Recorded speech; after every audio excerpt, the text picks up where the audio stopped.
Well, everyone, Pro Tour LA has come and gone, and what a weekend it was. Holy crap, I'm still buzzing by the end of that tournament. That was an insane ending. Probably worth just having an entire video dedicated to it, so maybe we'll do that later this week. Let me know if you want that in the comments below. It was a fantastic event run and fantastic stream. I mean, it was fun watching a min-max game bicker alongside and battle alongside of Realm Games as well, if you followed that on Twitter.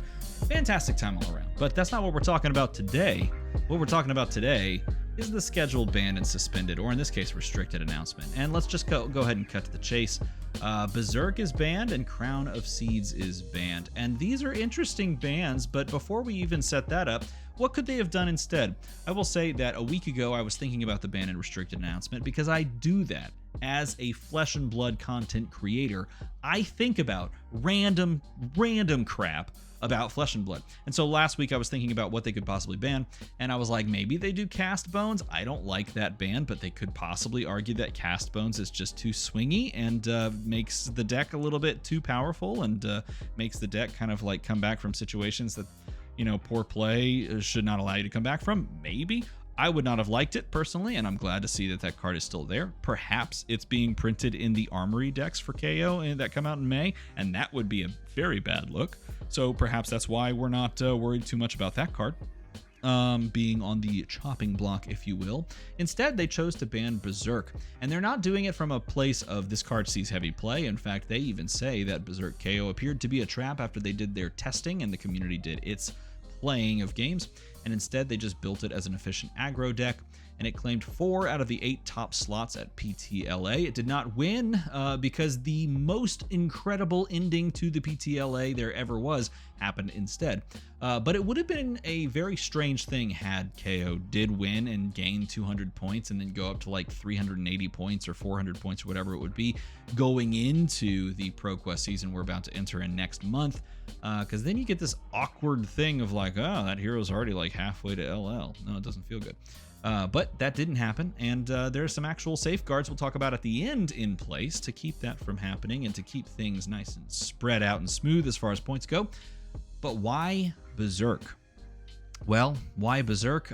Because from a design perspective, Berserk is one of those cards, here it is right there, boom. Berserk is one of those cards that eats up a tremendous amount of development time since it was first debuted, and they wanted to make sure that Berserk didn't just break the game in half, but every time they test a new Brute card, they have to compare it to Berserk and test it with Berserk to see if Berserk is now breaking the game, and at some point down this testing cycle, they found that this Brute card, or maybe Brute cards that they were designing for a future set, has just made this Berserk deck far stronger than previous ones, and it was miserable to play against. And so instead of releasing that pox upon mankind like the dregs and the citizens of the pits and releasing the toxins out into the wider world, they're not going to do that. And they're just going to say, let's get Berserk out of here. It was a mistake. We made a mistake,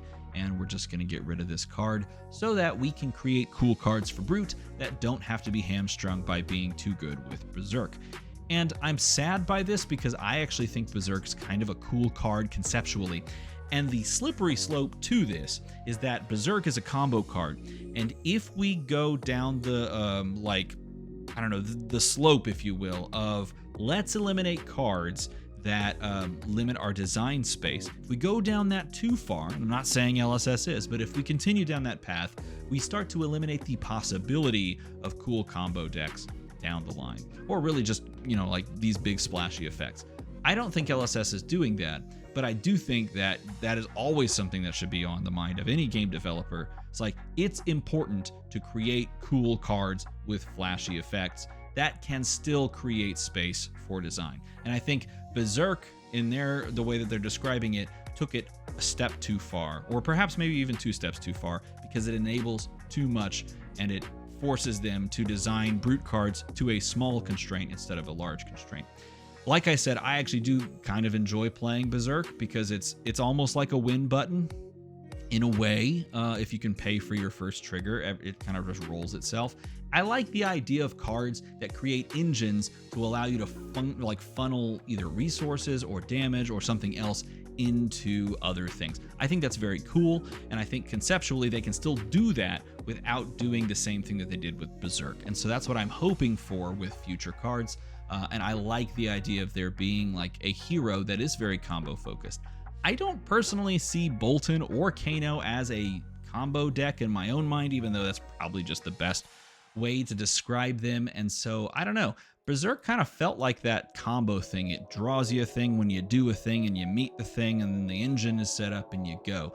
But it does very much limit the design space because it, as this is very well written, it says it reduces flesh and blood to a game of reveal the top card of my deck until we see if the opponent is dead. Now, there are some people that would look at this and say, hey, there's an entire hero that does that. His name is Kano, and why does he exist? And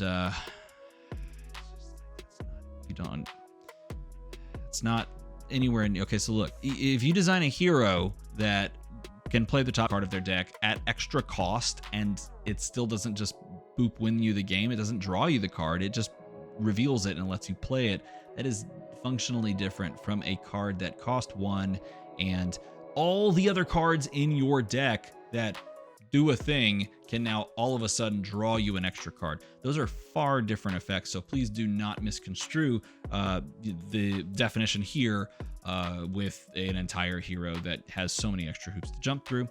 Nevertheless, they say the exact same thing about Crown of Seeds, and I am totally okay with this. I think Crown of Seeds was always a card that was way too overtuned, but I think that they were reticent to change it in the moment because players were so married to Oldhim. Oldhim was such a, and I hate to say this because like it's weird because like everybody loves a hero, right? Oldhim was such a polarizing hero. There were a lot of people that hated Oldhim, and there were a lot of people that loved Oldhim. And just because I feel like the vocal majority of players hated Oldhim doesn't mean that the players that love Oldhim shouldn't get to play with their hero and shouldn't get to enjoy their hero while he was around. And I can applaud and appreciate why Crown of Seeds sticks around, even though it basically made Oldhim an unfun deck to play against, period, end of story. And we had to live through that meta. And why do it now instead of then? Well, it allowed players to finish playing the hero. They naturally LL'd. We got through it, and it wasn't that bad when you look back on it. It wasn't like the worst thing in the world. It didn't win it didn't starvo the game, right?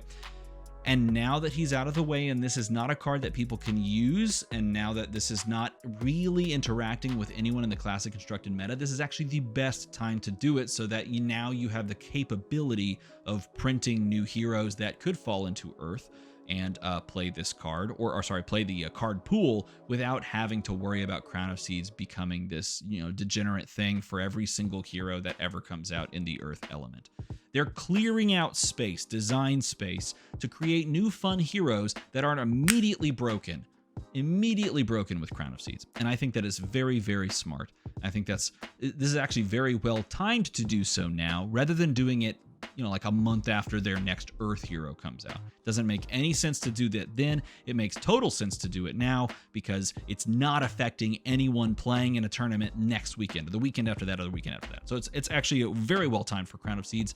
Honestly, here's the other thing. Like, I applaud their desire to not ban this while players were playing the deck, but like, I don't know. They did it with Stormstriders. That's all I'm going to say. Stormstriders got banned in Blitz. Stormstriders got banned. Why not do it with Crown of Seeds? All right, so moving on from that point, now that we can get past this, let's talk about Blitz. Berserk is also banned here. It's funny, I was actually playing Berserk Rhinar in Blitz for the past couple of weeks because I thought that'd be a fun kind of thing to play. Spoiler alert. Is fun, doesn't always win, is still a little bit of a trap. But again, if future cards are going to break Berserk, get rid of Berserk, right? Makes total sense there. Crown of Seeds is going to be banned in the future, which is funny because myself and a few other people have been playing Crown of Seeds Briar in Blitz as well. And that's a pretty fun deck as well. It's not very good in Blitz, in my opinion. It's not great. I should say it's not great. It's decent. But Crown of Seeds also going to be banned next time on Monday, July 15th. So you can expect that as well, even though Briar is capable of using it. And I don't believe she will LL before that. I think that's the case. This is kind of fun. Living Legend feels like a lot smoother, a lot more functional than previous Living Legend sort of bans and rotations. So they're just going to leave it alone.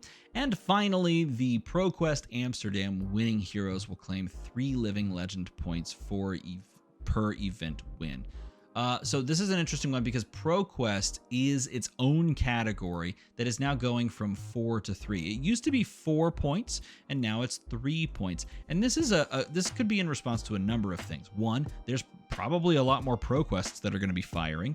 More people are going to be trying to go to Pro Tours. The game is growing and it's growing globally. And so if that's the case, if more ProQuests are firing, this number needs to be balanced accordingly. This is what they've been doing. They've been doing this. Remember, it was like 2 and then it was 4 and now this is 3.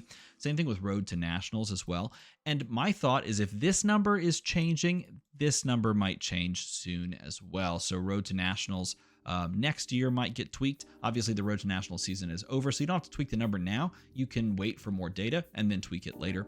But this number is tweaking because more is growing and we're about to enter ProQuest season. And so balancing this so that the right amount of points are being distributed and not too many points are entering into the fray, if you will, is a smart move. It could also be in response to the idea of some of these heroes just coming out of the gate and being quite good. I mean, look, Kasai, KO, and Victor over the course of like 2-3 months now, that's pretty good. That's pretty good. And with the possibility of like nickel and diming their way into the 500s, and like with a battle hardened win or a pro tour win, like that sort of thing, these heroes have a chance of not sticking around for as long if they are just better than the rest. Now, that's probably not the case. They probably aren't just better than the rest, but they are new enough and powerful enough to have gained themselves 200 points, 220 points, and well, technically 112 is not that bad, but these respectively. And so we tweak the numbers so that these heroes can stick around for the appropriate amount of time. This is not like a malicious thing that LSS is doing. This is a smart thing to allow new players to interface with amazingly cool heroes for the right amount of time before they move to Living Legend to make space for other heroes to do the exact same thing. That is the announcements and the changes today.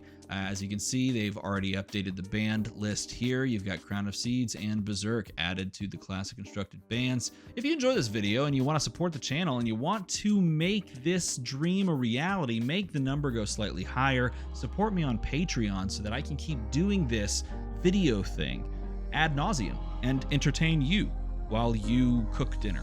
As always, thanks for watching.